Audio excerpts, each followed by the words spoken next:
Hello, everybody.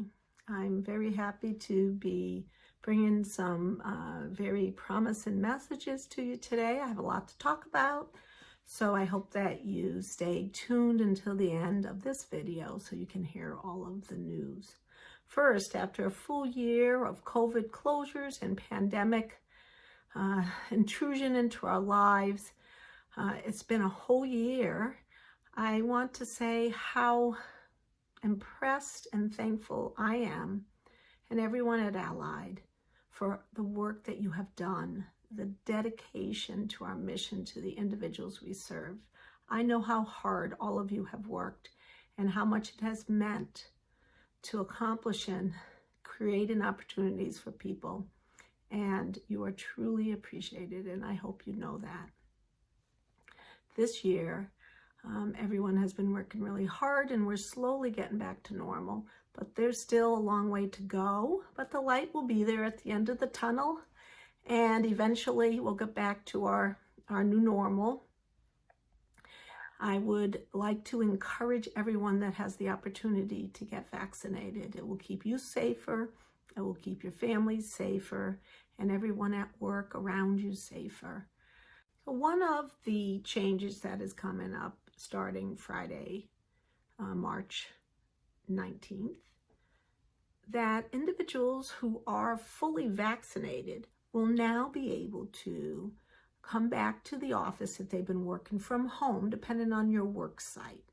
So at Craftsman Road, individuals may transition back to in the office at a different pace than at Pearson Way. So ACS and Allied Rehabilitation staff that have been working from home, if they're fully vaccinated, 2 shots plus 2 weeks equal fully vaccinated, you'll be able to come back into the office as of Friday, March 19th and start working in the office. And I know many of us are looking forward to this.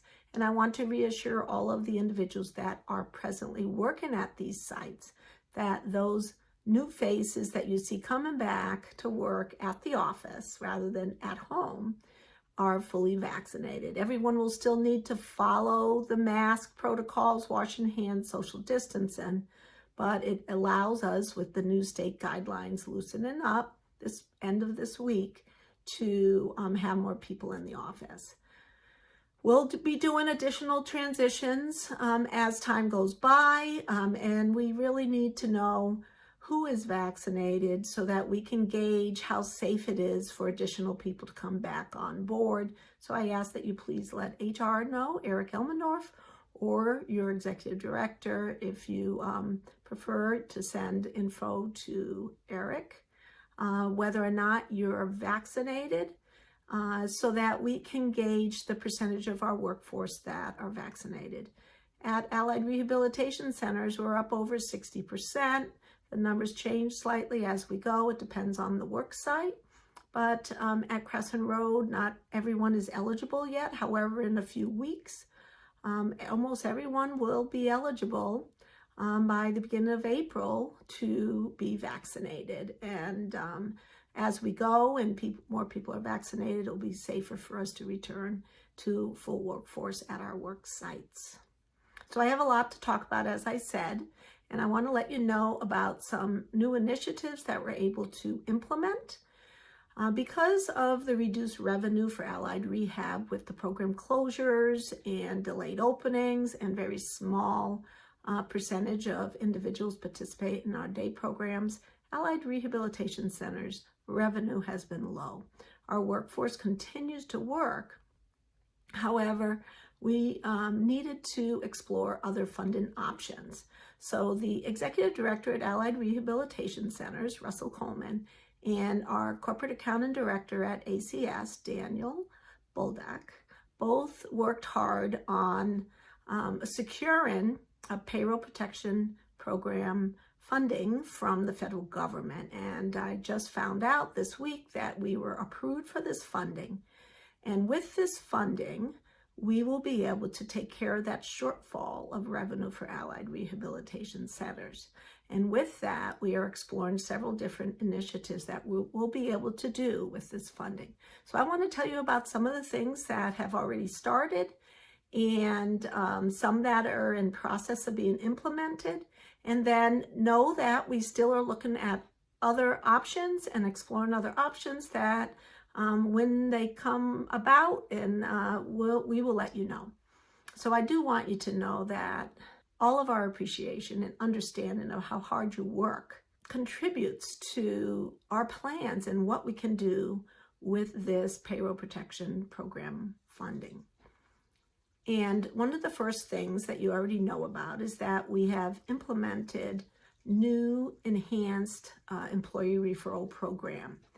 And that includes a sign-on bonus for people who are new employees that come into employment at Allied.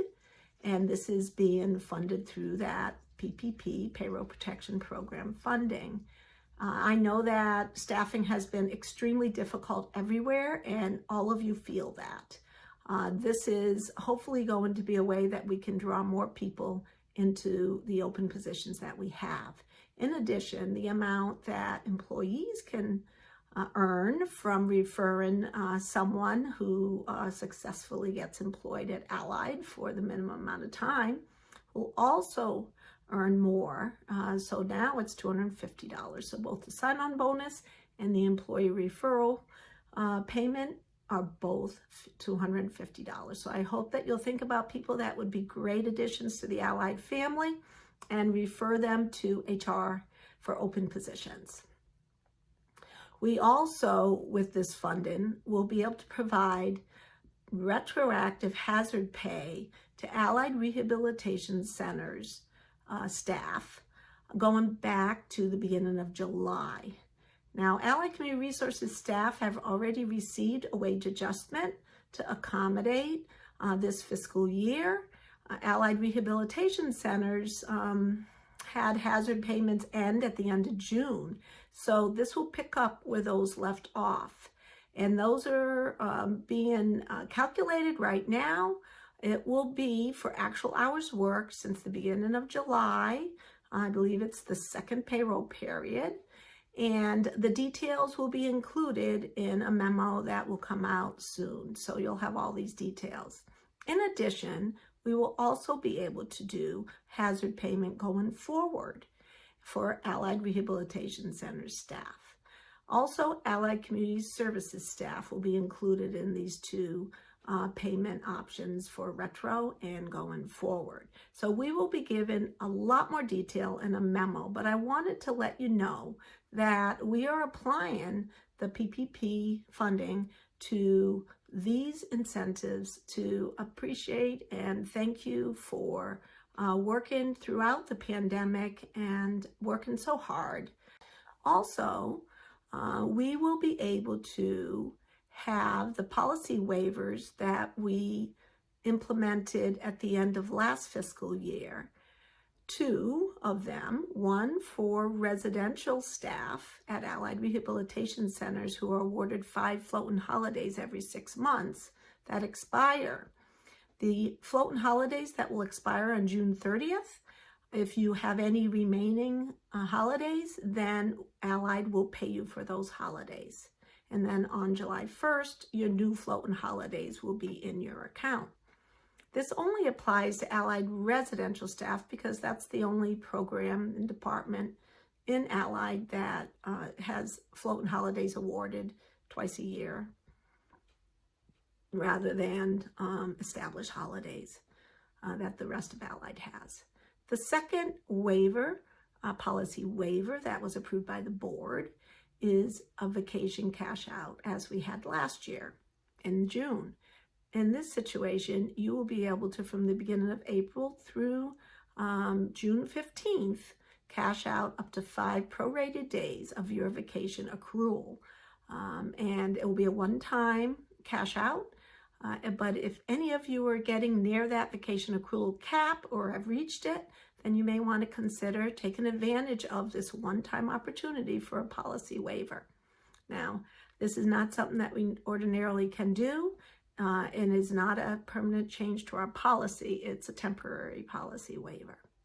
So these incentives are all made possible because of that PPP funding that Allied Rehabilitation was able to secure. And I can't tell you how happy I am and how thankful the board is that we have this opportunity to provide these hazard payments to all of you. And if you have any questions, they should be answered more fully by the memo, but certainly you're welcome to give me a call or talk to your executive director or HR for additional details. Thank you all for everything that you do, and I hope that you're staying safe and healthy.